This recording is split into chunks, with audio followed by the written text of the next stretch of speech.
मैं रचना चैतन्य, BA third year. क्रांतिकारी आंदोलन के बारे में मैं आप लोगों के साथ डिस्कस करना चाह रही थी। वैसे तो पिछले लेसन में हमने उग्रवादी और उदारवादी विचारधारा, उनकी विशेषताएं, उनके अंतर और उनके उद्देश्य के बारे में पढ़ा था। आज हम क्रांतिकारी आंदोलन के बारे में कुछ इश्यूज में आप लोगों के सामने रखना चाहती हूँ। क्रांतिकारी आंदोलन जो है भारत के अंदर उग्रवादी आंदोलन के साथ ही विकसित हो गया था और ये माना जाता है कि चूंकि जो संवैधानिक तरीके थे उनसे भारतीयों को कुछ प्राप्त नहीं हुआ था। इस कारण से जो शिक्षित युवा वर्ग, ज्यादातर जो क्रांतिकारी आंदोलन जिन्होंने चलाया वो युवक थे, शिक्षित युवक थे जिनके पास कोई रोजगार नहीं था, और सरकार की जो दमनकारी नीतियां थी वो उन्होंने नजदीक से देखी और इस कारण से जो है वो उन्होंने इस आंदोलन का जो है वो रास्ता अपनाया। वैसे तो उग्रवादी आंदोलन के लिए लंदन टाइम्स में शिरोल ने लिखा था कि क्रांतिकारी एवं आंदोलनकारी गतिविधियां जो है वो पश्चिम के विरुद्ध ब्राह्मणों की प्रतिक्रिया है। वैसे ये ज़्यादा तर्कसंगत नहीं था क्योंकि इसमें सिर्फ ब्राह्मण ही शामिल नहीं थे। ये एक तरह से जो है एक पूरा शिक्षित वर्ग का अंग्रेजों के प्रति असंतोष था। अगर हम मूल रूप से इसमें क्रांतिकारी आंदोलन का कारण देखें तो वो वही है जो कि उग्रवादी आंदोलन के कारण थे। फर्क इतना था कि क्रांतिकारी आंदोलन वाले न्याय संगत हिंसा को स्वीकार कर लेते थे। उनका मानना था, वैसे तो क्रांतिकारी आंदोलनकारियों का मानना था कि एक कुछ छुटपुट हत्याएं करने से या बम फेंकने से स्वतंत्रता प्राप्त नहीं होगी, उसके लिए जो है और भी बहुत कुछ करना पड़ेगा। लेकिन मूल रूप से अगर हम इसके उग्रवादियों के या क्रांतिकारी आंदोलन देखें तो इसका सबसे बड़ा कारण उदारवादियों की विफलता थी। जब क्रांतिकारियों ने देखा कि उदारवादियों के हाथ पैर जोड़ने से, गिड़गिड़ाने से, संवैधानिक तरीकों से कुछ प्राप्त नहीं होता है, तो उन्होंने जो है वो क्रांति का मार्ग अपनाया। दूसरा कारण जो है वो सरकार द्वारा भारतीयों का शोषण किया जाता।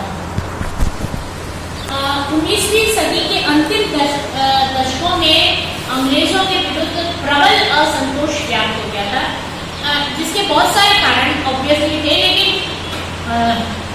एक बहुत बड़ा कारण ये था कि इस समय जो है वो जनता में भयंकर अकाल की स्थिति थी, भूखमरी की, बेरोजगारी। लेकिन ऐसे में भी सरकार द्वारा कुछ नहीं किया जाता और सरकार बिल्कुल निर्लिप्त भाव से जो है वो रहती। तो ऐसे में बलवंत फड़के ने भी कहा था कि भारतीय आज मृत्यु के द्वार पर खड़े हैं और अंग्रेजों ने उन्हें इतना कुचल दिया है कि वे सदा अकाल और खाद्य पदार्थों की कमी से दुखी रहते। उनको ये स्थिति में ला दिया था कि वो सिर्फ 2 रोटी उनको अगर दिन भर में मिल जाती थी तो उससे अधिक वो कामना भी नहीं करते थे और वो भी सरकार उनको देने के लिए तैयार नहीं। फिर मध्यम वर्ग में असंतोष। अब चूंकि एक शिक्षित वर्ग उत्पन्न हो गया था, उसमें ज्यादातर नवीन लोग थे, वो बेरोजगार थे, पाश्चात्य शिक्षा जिन्होंने प्राप्त की थी, अपने अधिकारों के बारे में भी वो सजग थे और वो जब जानते थे कि किस तरह से ब्रिटिश सरकार उनके देशवासियों के प्रति कर रही है और भारत का किस प्रकार से शोषण हो रहा है, भारत जो है वो जो कि एक संपन्न राष्ट्र था वो किस प्रकार से आर्थिक जो है वो कमियों से जूझ रहा था, भारतीय के पास जो है वो 2 वक्त की रोटी नहीं थी। तो ये स्थिति देखकर जो है इस मध्यम युवा वर्ग के अंदर जो है वो असंतोष उत्पन्न हुआ। फिर कुछ अंग्रेजी सरकार की नीतियाँ ऐसी थी, जैसे लॉर्ड कर्जन, उन्होंने उनके शासनकाल में 2 बार अकाल पड़ा, पर उन्होंने जो है राहत सामग्री के लिए कोई ध्यान नहीं दिया। उन्होंने कलकत्ता निगम अधिनियम जो है वो पारित किया, विश्वविद्यालय अधिनियम पारित किया, इसमें विश्वविद्यालयों की स्वतंत्रता छीन ली गई।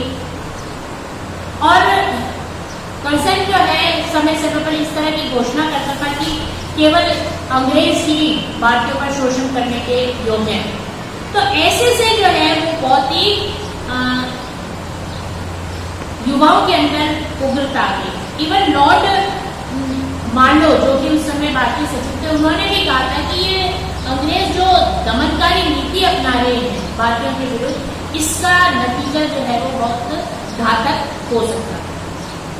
फिर एक और जो स्पष्ट कारण उग्रवादी आंदोलन को बढ़ने के लिए हो सकता है कि भारतीय संस्कृति का तरह से अपमान किया जाता है। इवन एक 1883 में बंगाल के एक जज ने जो है ये आदेश दिया कि देवता की प्रतिमा को जो है वो कोर्ट में पेश किया जाए।